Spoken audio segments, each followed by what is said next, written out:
To graph inequalities, it's just like graphing regular lines, except for instead of an equal sign, you'll have greater than sign, less than sign, greater than or equal to, or less than or equal to. So here's what you do when you see these signs. This sign is greater than. If you have a greater than sign, strictly greater than, you are going to draw a dashed line instead of a regular solid line, and you're going to shade above the line, and then I want you to make a note out here, in relation to the y-axis. So I'll show you what I mean when we do the examples. If you have a less than sign, like we do right here, then you are also going to draw a dashed line, like that. And instead of shading above the line, since it's less than, you're going to shade below the line in relation to the y-axis. Next, we have a greater than or equal to sign. When you have the equal sign underneath, then you draw a solid line. Since this is greater, and the one up here is also greater, we're going to shade above the line for greater. So just X out that word below and put above.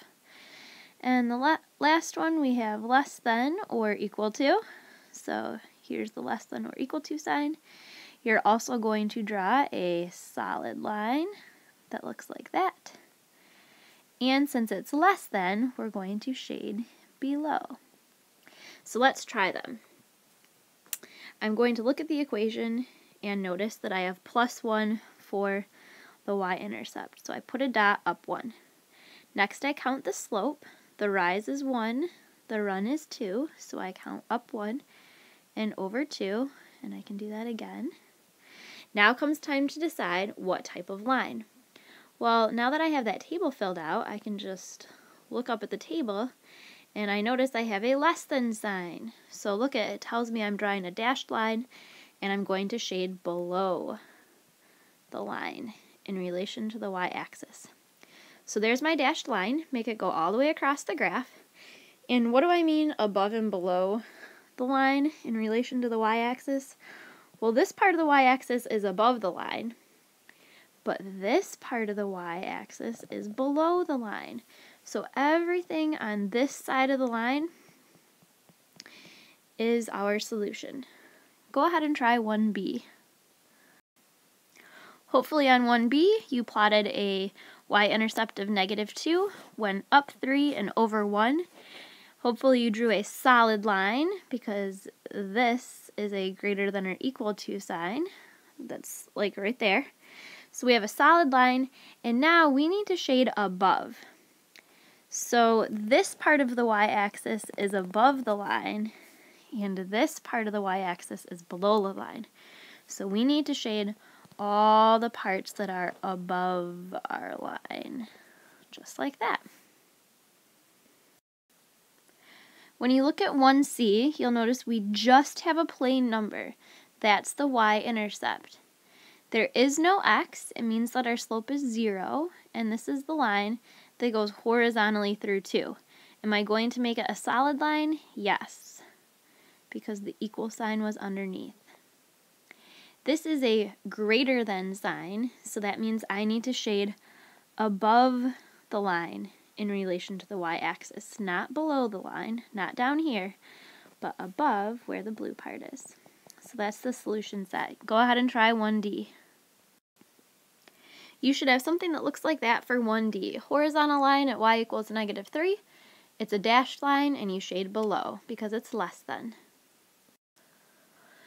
Sorry about that random blue line right there, but the next ones we're going to graph by using intercepts. We could graph these by making them y all by itself on this side, and then using slope-intercept form, but the directions say to use intercepts, and this is y.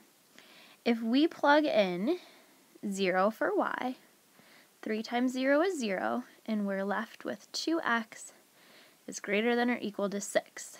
When we solve that for x, we get x is greater than or equal to 3. So I'm going to go to the x-axis, put a dot on 3.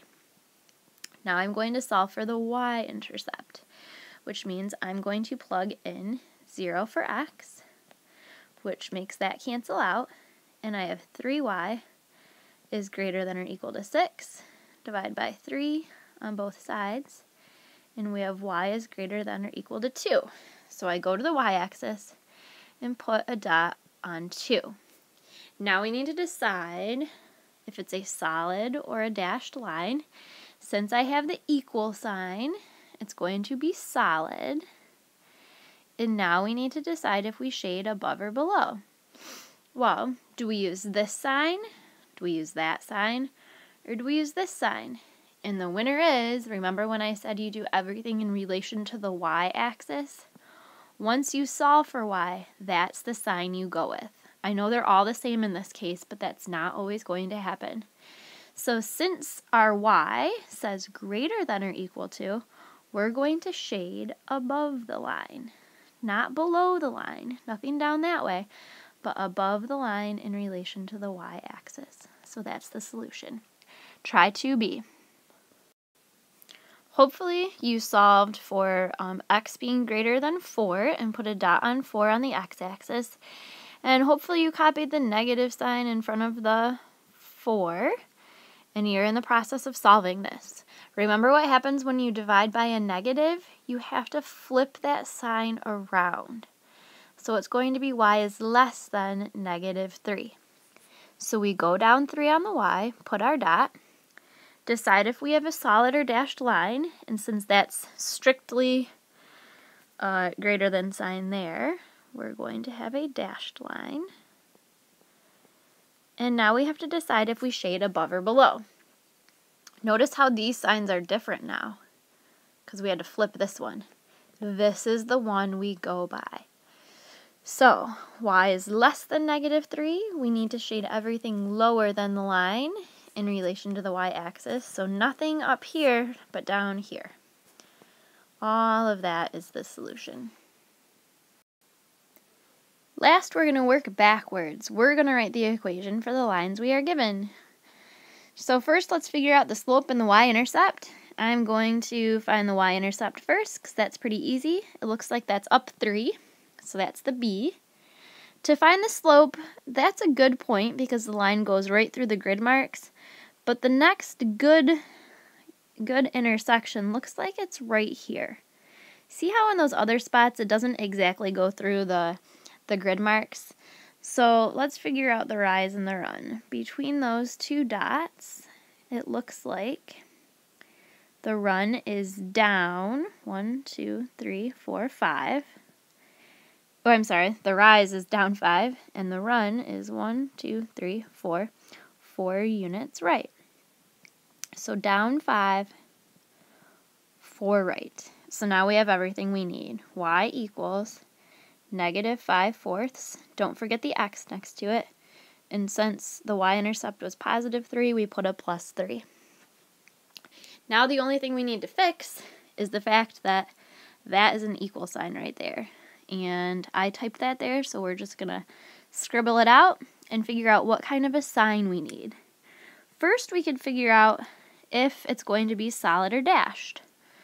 This is a solid line, so we will need the equal sign underneath it.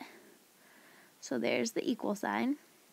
And this shaded part is above the y-axis, above the line on the y-axis. So it needs to be a greater than or equal to sign. Let's see if you can try 3b. So far I filled in this for 3b, so check to see that you got the same thing. The y-intercept is down 6, and that slope is going down 1 box and forward 1 box every time. It's so little, but it's going down and forward, down and forward, down and forward. So down 1, right 1 is the slope. So in front of the x, it's really negative 1x, but you can just put negative x. So negative x is the slope, and there's the y-intercept, minus 6. And now we just have to decide what kind of a line it is. It's a solid line, so we know we'll have the equal sign. And the shading in this is all lower than the line. So that means a less than sign. This is the answer to 3C. I have -1 for a y-intercept. It goes up 3 over 1 for the slope.